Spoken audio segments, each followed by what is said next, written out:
Où, quand et comment a été inventé le manga? Qui en est le créateur et quelle est l'histoire de la bande dessinée japonaise? Pour répondre à cette question, il faut s'intéresser aux origines de la bande dessinée et partir à la découverte de l'art séquentiel.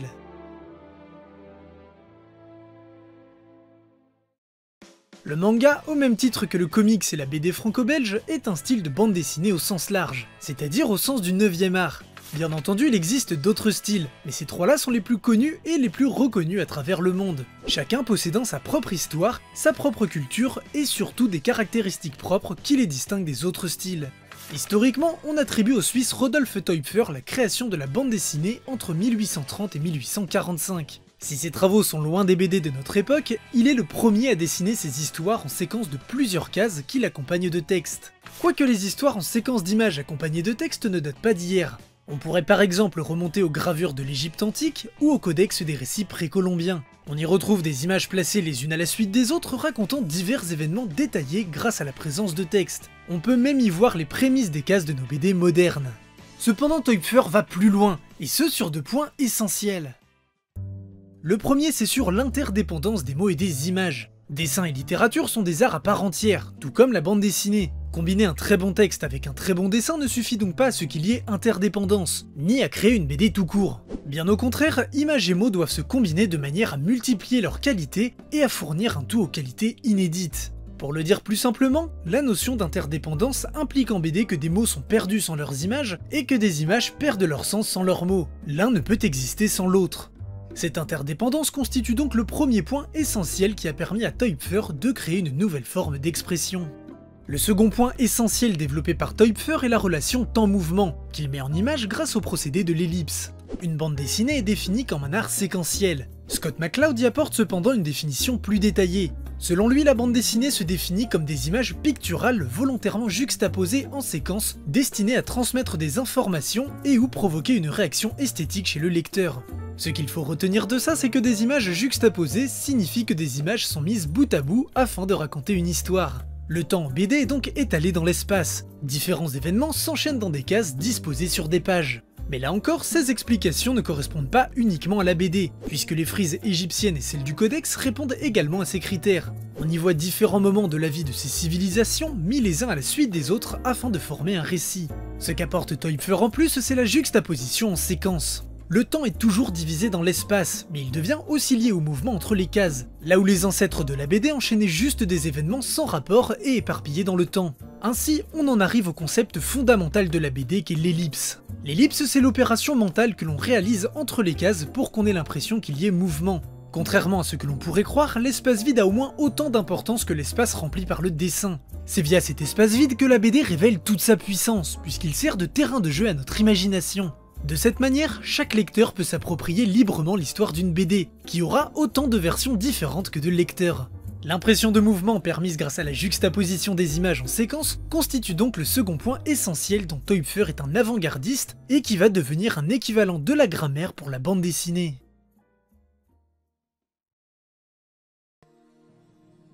Malheureusement, Teupfer se montre trop en avance sur son temps, et sa création est loin de faire l'unanimité dans le milieu artistique, bien au contraire.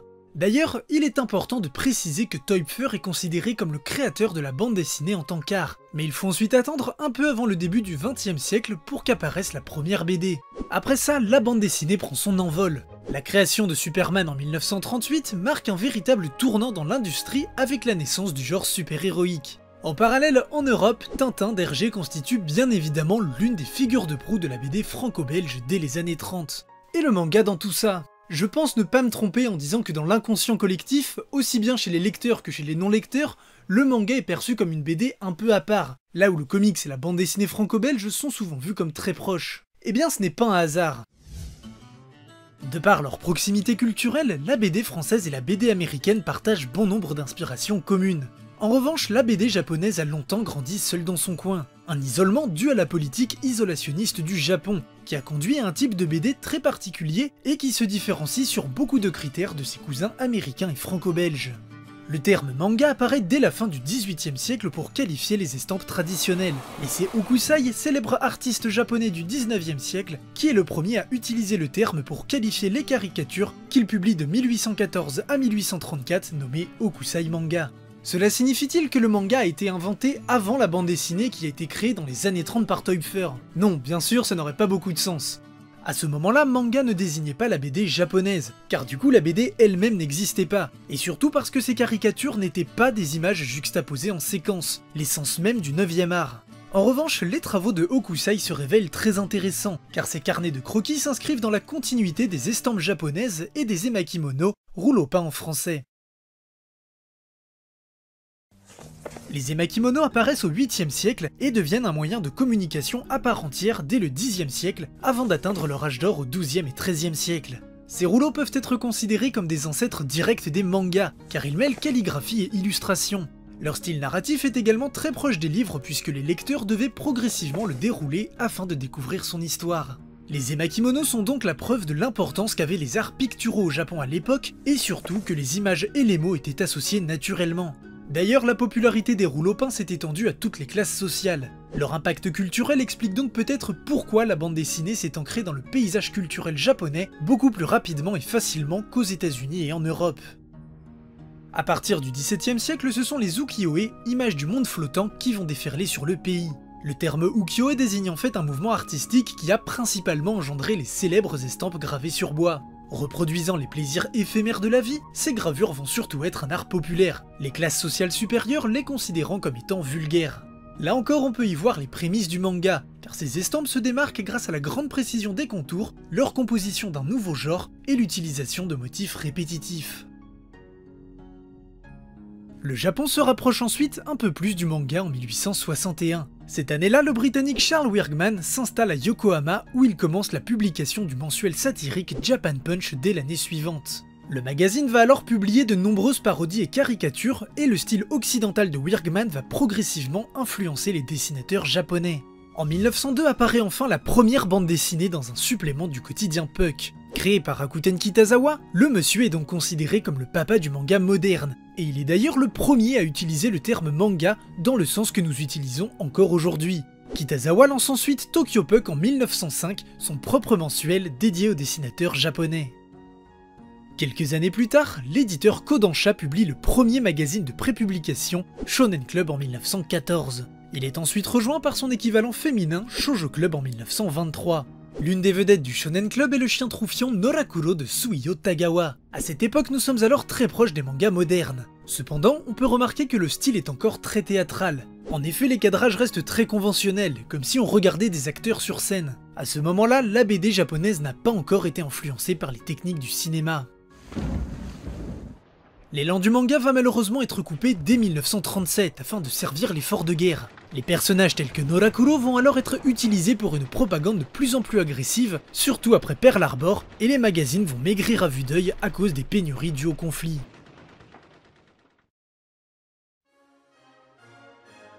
En 1945, le général américain MacArthur est chargé de la reconstruction du Japon. Son arrivée est synonyme d'ouverture vers l'extérieur pour le Japon. Le pays est alors inondé de productions culturelles américaines, notamment de films Disney et de comic books. Cet océan culturel va alors inonder et inspirer une nouvelle génération. Et c'est à cette génération qu'appartient l'homme à qui on doit le manga moderne. Celui sans qui le manga n'aurait probablement jamais évolué aussi vite et connu un tel rayonnement international. Celui qui a inspiré les générations suivantes, Osamu Tezuka Manga no Kami-sama, rien de moins que le dieu du manga. Et je peux vous dire que ce surnom est loin d'être exagéré. C'est impressionnant de constater comment un seul homme a pu influencer et faire évoluer un art aussi vite et aussi durablement dans le temps. Si vous aimez un tant soit peu les mangas et que ce nom ne vous dit rien, lire du Tezuka est désormais votre priorité numéro 1. Pour vous donner un aperçu du bonhomme, Tezuka est publié pour la première fois en 1947 avec la nouvelle île au trésor. Il n'est alors âgé que de 19 ans et enchaîne rapidement avec Metropolis, Le Roi Léo et Astro notamment. Pas mal? Oui, surtout quand on sait qu'en parallèle il suit des études de médecine. Lorsqu'il publie Astro en 1952, il s'occupe simultanément de 7 autres séries et obtient finalement son diplôme de médecine. Et le meilleur dans tout ça, c'est que ce n'est que le début. En tout, il dessine plus de 150 000 pages au cours de sa carrière. Pour vous donner un ordre d'idée, Oda avec plus de 900 chapitres de One Piece est à peine à 10% du nombre de planches de Tezuka. Il arrive ainsi à plus de 700 volumes lorsqu'il décède prématurément d'un cancer à 60 ans. Il laisse derrière lui un héritage inégalé et de nombreuses techniques qui ont révolutionné son art, pour beaucoup inspiré du cinéma. On note par exemple les fameux yeux de Bambi, un nom pas anodin puisque Tezuka s'est bel et bien inspiré du style graphique du Disney, qu'il a vu pas moins de 80 fois. Osamu Tezuka inaugure donc une nouvelle voie pour la BD japonaise. En 1957, Yoshihiro Tatsumi lance un nouveau genre qu'il nomme Gekiga pour image dramatique. Le genre va connaître un succès fulgurant. Si le manga était souvent cantonné au divertissement pour enfants, le Gekiga va permettre d'ouvrir la voie à une BD plus adulte et plus noire. Nous sommes en face de l'ancêtre des seinen. En 1968, c'est au tour du désormais célèbre Weekly Shonen Jump de paraître pour la première fois. En quelques décennies, le marché du manga explose avec la démultiplication des éditeurs et de leurs magazines de prépublication, permettant à de nombreux auteurs de marquer l'histoire avec leurs créations. Ainsi, les lecteurs découvrent entre autres Takao Saito, papa de Golgo 13, Hideko Mizuno, pionnière du shoujo, Shotaro Ishinomori, disciple de Tezuka qualifié de roi du manga et inventeur du tokusatsu, Gonagai avec Mazinger Z et Devilman, Leiji Matsumoto et son univers de space opera, Rumiko Takahashi, maman notamment de Ranma 1/2, ou encore Katsuhiro Otomo et son Akira. Au début des années 80, le marché est toujours en pleine expansion. C'est là qu'arrivent deux séries qui vont changer à vie le genre du neketsu. Dragon Ball de Akira Toriyama en 1984 et JoJo's Bizarre Adventure de Hirohiko Araki en 1987. Dragon Ball se positionne plutôt sur de la baston pure avec un univers loufoque. Évidemment, la série a toujours un succès planétaire, restant encore aujourd'hui la licence la plus lucrative devant One Piece. JoJo's quant à elle se positionne plus sur des combats beaucoup plus psychologiques. En revanche, la France a beaucoup moins entendu parler de la série, la faute notamment à J'ai lu qui a très peu communiqué sur la série à l'époque de sa traduction. Pourtant, JoJo's a inspiré de nombreux auteurs, notamment Togashi. Les années 90 marquent ensuite ce qu'on pourrait appeler l'âge d'or du manga, avec des tirages atteignant des sommets. La fin de cette décennie voit d'ailleurs successivement apparaître Yu-Gi-Oh!, Naruto, Hunter x Hunter, One Piece et Bleach, les fers de lance du neketsu et même du manga à l'international. Aujourd'hui, beaucoup de ces séries se sont achevées, mais une nouvelle génération est prête à prendre le relais. En tête, on retrouve Horikoshi avec My Hero Academia, Tabata et Black Clover, ou encore The Promised Neverland de Shirai et Demitsu. Bien évidemment, ces deux dernières années ne se résument pas au neketsu, bien au contraire. Les deux dernières décennies sont placées sous le signe de la diversification, aussi bien en matière d'offres que de demandes. Les éditeurs ont proposé de plus en plus de magazines spécialisés, et les lecteurs ont continué de dévorer toujours plus d'histoires. On peut également constater ce phénomène en France. L'année 2018 a encore battu des records. L'offre en shonen est toujours aussi importante, et la demande en seinen continue de croître. Quant au shoujo, il poursuit son évolution avec une augmentation constante du nombre de séries proposées par les éditeurs. Mais il n'est pas nécessaire de développer plus que ça l'évolution de ces dernières années, car en tant que lecteur, je pense qu'on en a conscience. Ces évolutions, nous sommes encore en train de les vivre et nous y contribuons. Ce n'est pas pour rien si le manga est le seul secteur du marché du livre français à dresser un bilan positif en 2018. Au final, le manga a subi un long processus d'évolution pour arriver au sens moderne que l'on connaît. À la fin du XVIIIe siècle, le terme désignait seulement des estampes associant des mots et des images.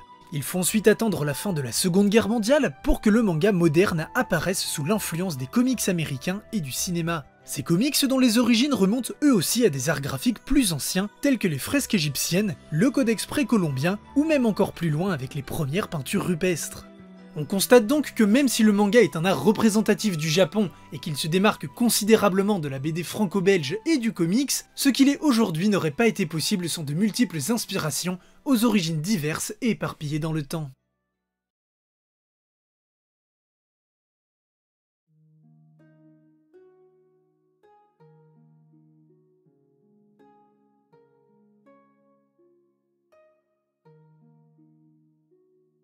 Comme Flippies l'a dit précédemment, l'ouverture du Japon au reste du monde a permis la naissance d'une nouvelle génération d'auteurs.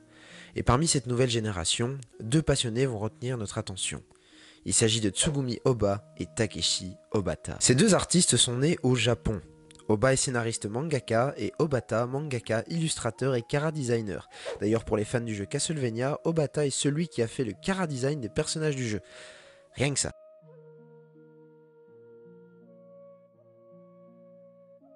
Contrairement à Ohba, Obata a plein de prix à son actif, notamment un dont le nom doit vous être familier, le prix Tezuka. Vous vous souvenez du monsieur qui a plié le game du manga dont parlait Flippies? eh bien on a donné son nom à un prix. Prix que l'on remet 2 fois par an au Japon, au meilleur manga réalisé par de jeunes auteurs méconnus du grand public. Ce prix est décerné par l'éditeur Shueisha par l'intermédiaire d'Asahi Shimbun, un journal quotidien national du Japon qui décerne au vainqueur la maudite somme d'1 million de yens. On va pas se le cacher, ça fait plaisir au portefeuille.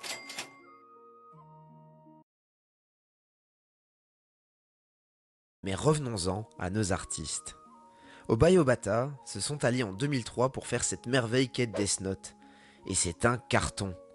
Plus tard, ils font de nouveau équipe en 2015 pour Platinum End, dont la parution est toujours en cours. Et là vous vous dites, il en a oublié un le bougre. Non. Fait intéressant sur Tsugumi Oba, c'est que ce nom serait un pseudonyme faisant honneur à un mangaka de Tokyo.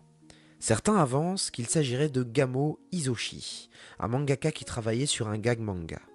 Et cette théorie ressemble étrangement au postulat de base du manga dont on va parler aujourd'hui, Bakuman.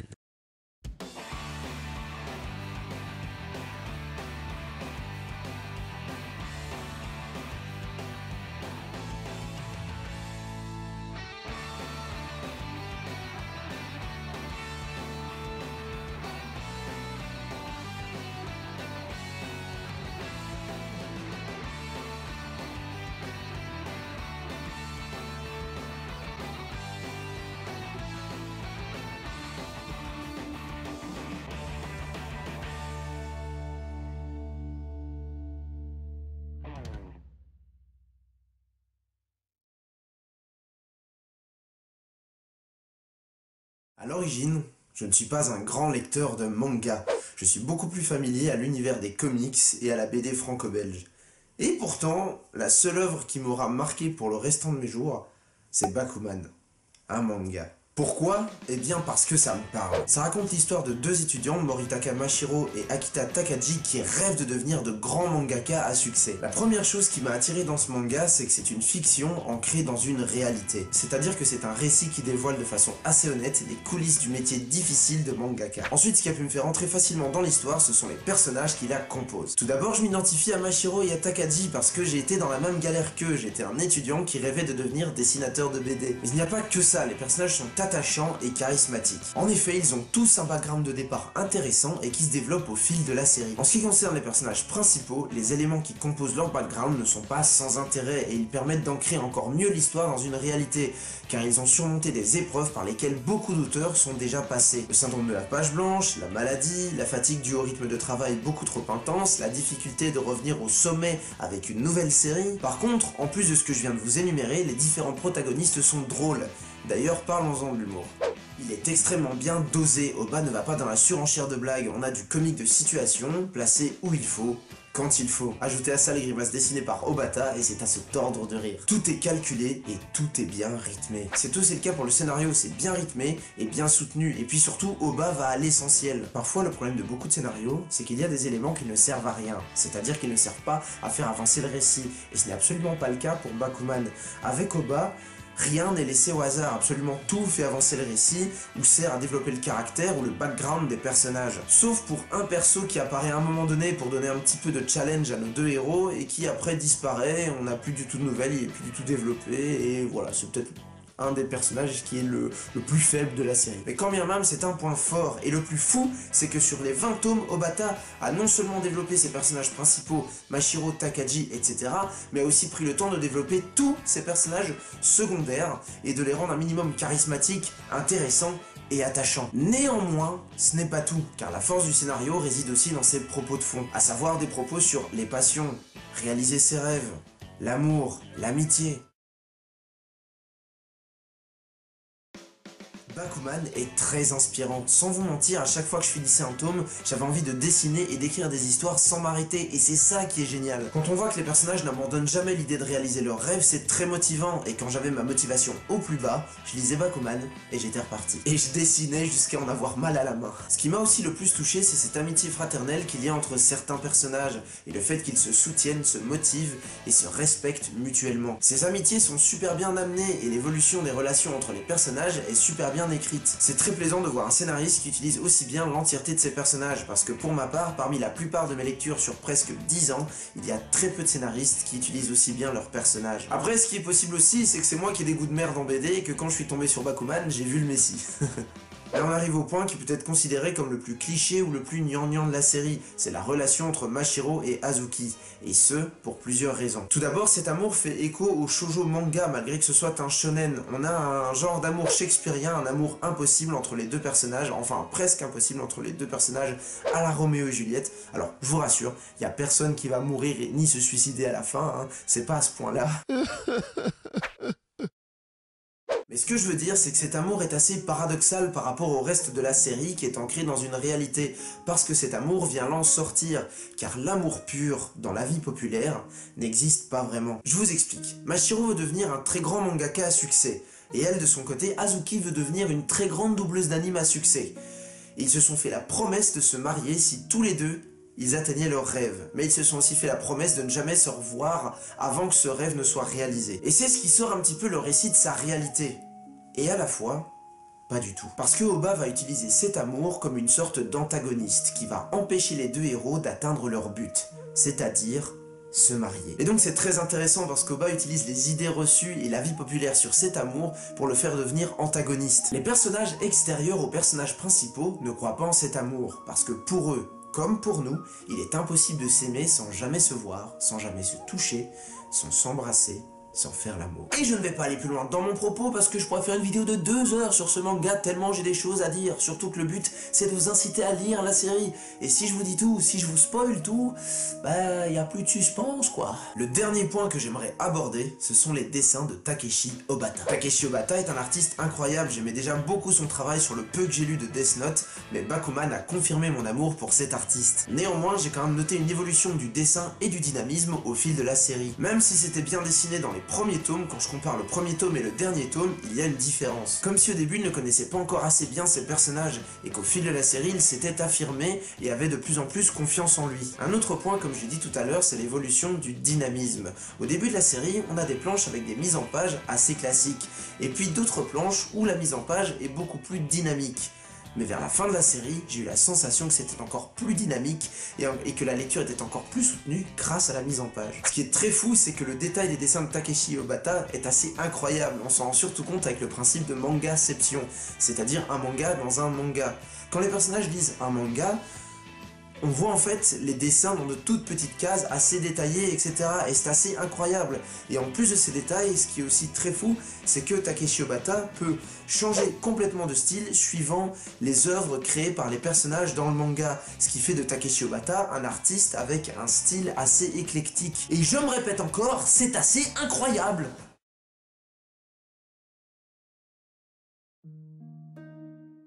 Bon, je pense que vous l'avez compris, Bakuman est pour moi un immense coup de cœur, tellement cette œuvre me parle, tellement cette œuvre m'inspire, tellement cette œuvre m'a marqué. Quand je parle de Bakuman, il m'est difficile d'être objectif.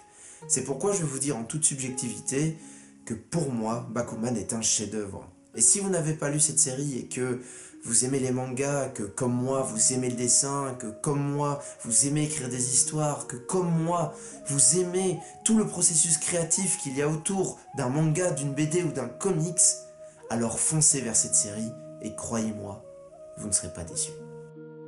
C'était Comics Now et l'Archipel. Au revoir.